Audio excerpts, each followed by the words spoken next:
Vrai ou faux?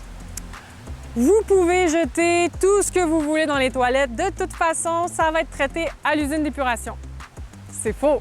Plusieurs produits jetés dans les égouts finissent quand même dans les lacs et les rivières.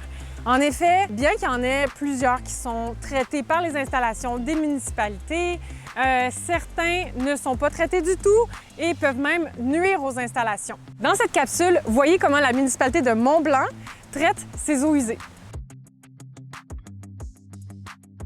Ici, on utilise un système de traitement d'étang aéré, où est-ce que l'action de l'oxygène vient activer l'action bactérienne pour traiter nos eaux usées. L'eau va arriver dans les bassins, puis il va y avoir 4 bassins, donc l'aération va être changée d'un bassin à l'autre pour vraiment adapter le traitement des eaux usées. On va aussi faire des injections d'alun dans nos bassins pour contribuer à la déphosphatation de l'eau, pour réduire le phosphore, pour ainsi favoriser tout ce qui va être en lien avec l'activité bactérienne, puis aussi pour rencontrer les normes de sortie d'eau.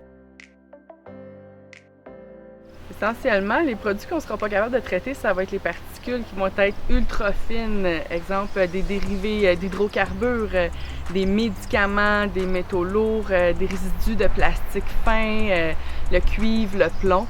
Ça, c'est tous des éléments qui sont vraiment difficiles à traiter, d'où l'importance de tenter le moins possible d'en jeter dans les toilettes, les éviers, etc.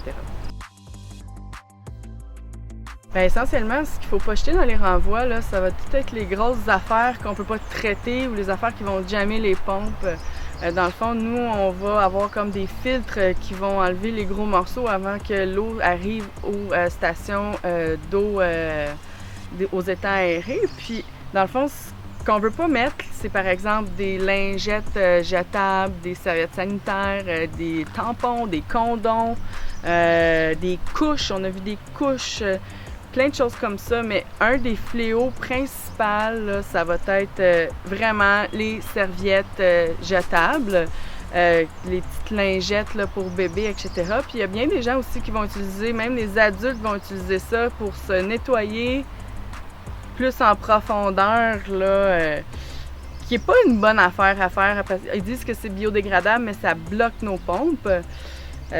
Une des alternatives qui est super intéressante, selon moi, c'est l'utilisation d'un bidet. Et ça peut sembler drôle, là, mais c'est super efficace. Ça remplace bien les lingettes jetables là, pour se nettoyer comme il faut. La majeure partie des défis, c'est vraiment les eaux de ruissellement.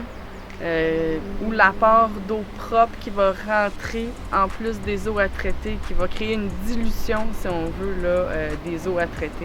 Puis ce que ça fait, ça, la problématique de dilution, c'est que ça va faire une moins grande concentration de bactéries pour traiter nos eaux. Fait que ça peut sembler bien de vouloir diluer l'eau qui rentre dans les bassins, mais quand on en a trop d'eau propre qui arrive, ben notre ratio bactéries il est diminué, donc ça vient influencer l'efficacité des traitements.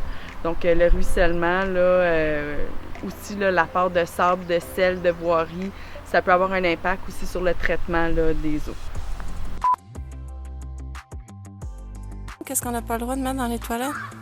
On n'a pas le droit de mettre des jouets et des roches. Sinon, ça va bloquer le trou.